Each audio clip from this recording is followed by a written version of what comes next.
the latest. Thank you for your love and support. I appreciate you all.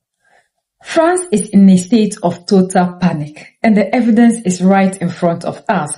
I've been following the breakdown of this so-called African Forward Summit held in Nairobi, Kenya, and let's be honest about what we just witnessed. This was not a meeting of partners. It was the desperate final funeral of Francophrique. Emmanuel Macron is trying to rebrand a sinking ship. He abandoned the traditional Francophone capitals and fled to Kenya, hoping the world will ignore the fact that he was just shown the door by the Alliance of Sahel States, AES. But the analysis from those who actually understand these dynamics is devastating, and it proves that the game is finally over. Please, if you haven't subscribed, subscribe, hit the notification and select all. Let's talk about the strategic move to Nairobi. Why there?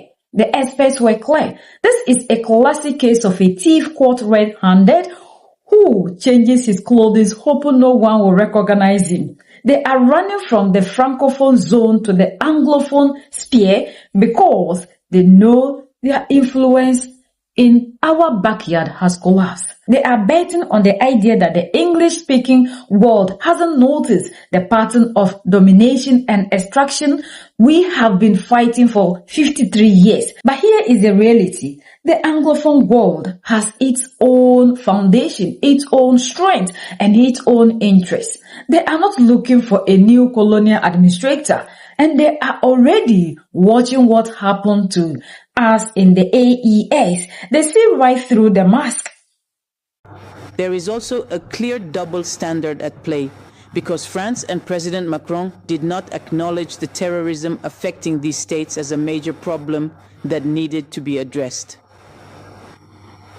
That is to say, he accuses the states hit by terrorism of being themselves guilty simply because they are victims.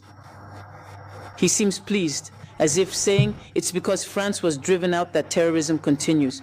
They forget that they were there for 10 years before being expelled.